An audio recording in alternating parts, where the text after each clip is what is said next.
Hello and welcome to this video lecture for the University of Connecticut's online course, Classics and Ancient Mediterranean Studies 1103, Classical Mythology. I'm Roger Travis, Associate Professor of Classics at the University of Connecticut, and whether you're enrolled in this course or not, I hope you enjoy the lecture and learn something about new ways of looking at classics and at myth. Thanks for watching. So in the last segment, we started to talk about what I see as the seminal moment of the women in love with the wrong people doing interior monologues thing that occupies the middle section of the Metamorphoses. And I was talking about how we are supposed to see in Medea something of us. We're supposed to be able to identify with her, but at the same time, we're supposed to be distant from her because she is so over the top. And the same goes for the other women that we're going to see. And so let's take a look, first of all, at who these other women are. We have Scylla, who falls in love with Minos, her father's enemy. We have Byblis, who falls in love with her brother. We have Iphis, who falls in love with another girl. And remember that we're talking about all of this from the perspective of Ovid, and that Ovid is at one and the same time saying that normal, according to Augustus' desire, doesn't admit of homoerotic practices, like a girl falling in love with another girl, but that, remember, Ovid is always very clear-eyed and really, in a certain sense, very liberal about the kinds of desire that people feel. So we've got Scylla, we've got Byblis, we've got Iphis, and then the capper, pretty much, is Myrrha, who falls in love with her father. And as you've seen in your reading, each of these women has a long interior monologue in which she tries to figure out what the heck she is going to do about falling in love with the wrong person. And I think each of them falls into the same structure that we saw with Medea, of a character with whose desire we can identify to the extent that we've all had the experience of falling in love with someone that we can't have. And then, on the other hand, each of them is also supposed to be distant from us because of the exaggerated way in which she goes about talking about her feelings. Even though we've all felt that way, none of us has, I think, gone on that way about it. And that will lead us into what I think is kind of the main point of this section of the trajectory of Ovid Takes Humanism Apart, which is the way that he does it in the particular instance of these interior monologues. And what I'm going to do is go into three different frameworks that Ovid uses for these things. And those three frameworks are going to be tragedy, rhetoric, and prurience. Now, as I said in the last segment, Ovid was very interested in tragedy, and in fact himself wrote a Medea, which he considered his favorite of all of his works.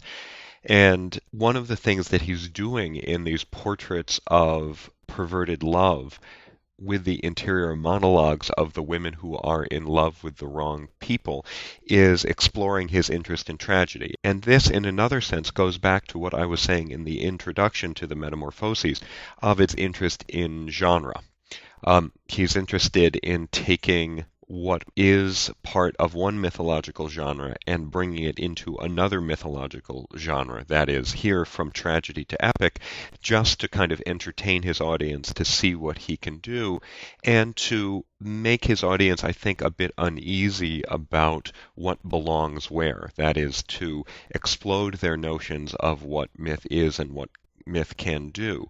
And when he brings Medea in at the beginning of Book 7, it's really putting us on notice that tragedy is something he's going to do here, because Medea is not only his tragedy, the tragedy that he wrote, but it is also one of the best-known tragedies of Euripides, the one you looked at when we did Jason and the Argonauts earlier in the course.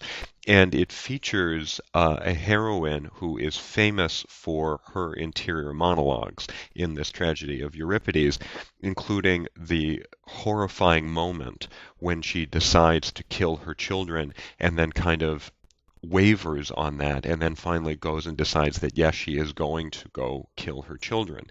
Now, when Medea comes in Book 7 of Metamorphoses, it's earlier in her story, but it's impossible for a Roman reader to read that without thinking of what is eventually going to happen to Medea. So what Ovid is doing by bringing Medea in with that first of the interior monologues is to say, yes, I'm doing tragedy. And tragedy is interesting because tragedy is the genre that more than anything else looks deep into the human soul and discerns in it that it is not the great thing that it thought it was. Tragedy takes apart our conceptions of how our minds work and how our decisions work and shows us that we need to think again if we think we're all that. Okay, so the next framework within which to look at these interior monologues is the framework of rhetoric. And to set that up, you need to know that the way that Ovid was educated and the way that all upper-class Romans were educated for the careers that they were going to have in the magistracies and in the Senate was in rhetoric. And rhetoric, simply defined, is either the art of public speaking or the science of public speaking, or, to put it another way, the art of persuasion. And you may already know that rhetoric is something that can become very involved, and throughout antiquity, several very smart people, for example Aristotle, made manuals of rhetoric to lay out the principles of how to persuade somebody to do something. Now, although in the last year or so, rhetoric has made a major comeback as possibly a positive force in our own public life, we don't have a grasp of how important technique is in persuading people to do things. And this matters for understanding what's going on in the interior monologues, because the way that Ovid is framing them as rhetoric is by using techniques that he learned when he was getting his rhetorical education. And a very important part of figuring out what Ovid is doing in these interior monologues is to take a look at these techniques and to see how they correspond to things that Ovid and other upper-class Romans would have done in the course of their education. And so to set that up, I want to give you a bit of an introduction to what I mean by rhetorical technique and give you a sense of why it would be important. That is, why people would use rhetorical techniques at all. And I think the best way in is to take a look at a really good, really thoroughly constructed rhetorical speech.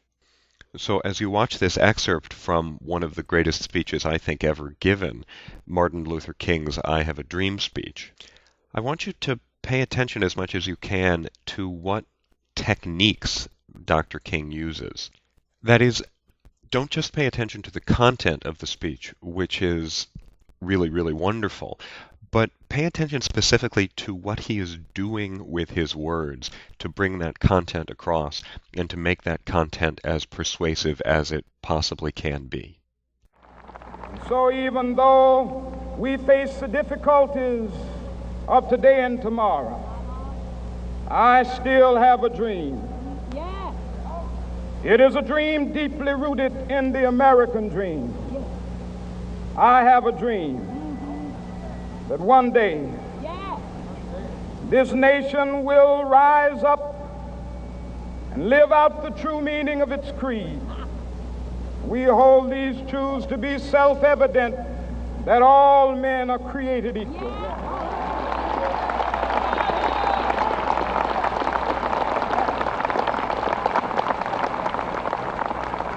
I have a dream that one day on the red hills of Georgia, the sons of former slaves and the sons of former slave owners will be able to sit down together at the table of brotherhood. I have a dream that one day, even the state of Mississippi, a state sweltering with the heat of injustice, sweltering with the heat of oppression, will be transformed into an oasis of freedom and justice. I have a dream that my 4 little children will one day live in a nation where they will not be judged by the color of their skin, but by the content of their character. I have a dream today. And I'll be back to talk about that clip in the next segment, Part C of Ovid and Love.